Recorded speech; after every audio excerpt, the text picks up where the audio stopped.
పిల్లల్ని కన్న దగ్గర నుంచి మళ్ళీ చక్కగా వాళ్ళు ఉన్నతంగా ఉద్యోగాల్లో సెటిల్ అయ్యి వాళ్ళ కాళ్ళ మీద వాళ్ళు నిలబడి బ్రతికేంత వరకు కూడా ప్రతి దాంట్లోనూ వెన్నంట నడిపించేది తల్లి, అందుకు సహకారంగా పాత్ర పోషించే తండ్రి. వీటిలో తల్లి చేసే పనులు పిల్లల్ని రెడీ చేయటం, వాళ్ళ పనులన్నీ చేసి పెట్టడం, టైం టు టైం అన్నం పెట్టడం, నిద్ర లేపడం, స్నానాలు,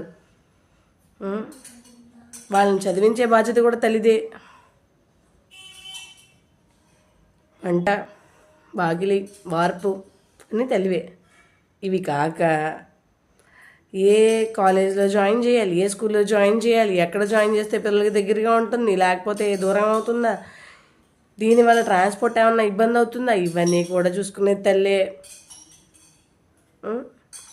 ఒకవేళ ఆ బిడ్డ పెరిగి చక్కగా చదువుకొని ఉన్నతంగా సెటిల్ అయ్యి ఉద్యోగానికి వెళితే అక్కడ ఇంకొక సమస్య.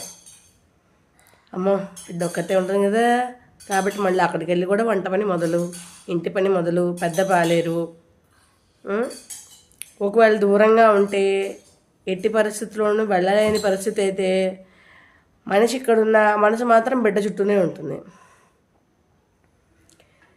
ఇది దాటిన తర్వాత మరొక ఘట్టం పెళ్ళి.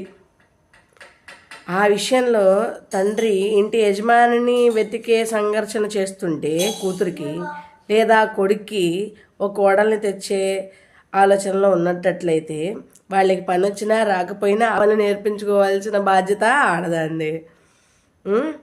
ఒకవేళ పని వస్తే తినకన్నా పని ఎక్కువ వచ్చిందనుకో ఆ తిట్లు తినే బాధ్యత ఆ ఇంటి ఆడదండి. రాలేదనుకో నేర్పుకోవాల్సిన బాధ్యత తనదే. ఇన్ని బాధ్యతలు అన్నీ చేసేది తల్లే. పైగా నవమాసాలు మోసి చాలా ఓర్పుగా కనేది తల్లి. ఇన్ని చేసే ఆడదానికి ఇంకా ఎంపవర్మెంట్ కావాలని అడుగుతున్నారు. ఏం ఎంపవర్మెంట్ కావాలి అసలు?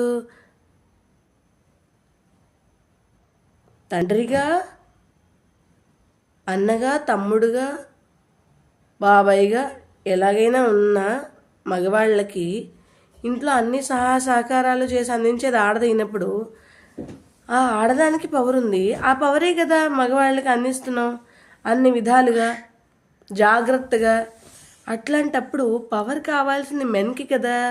ఉమెన్ ఎంపవర్మెంట్ అంటారేంటి? అన్ని రంగాల్లో దూసుకెళ్తున్నారు ఆడవాళ్ళు, చదువుల్లోనూ ఉన్నారు. ఏ రంగంలో లేరని ఇంకా ఎంపవర్మెంట్ అని? అవును, తప్పు చేసే మగవాళ్ళని నరికేయడంలో కావాలి ఎంపవర్మెంట్. అది కావాలి, అవసరం అది.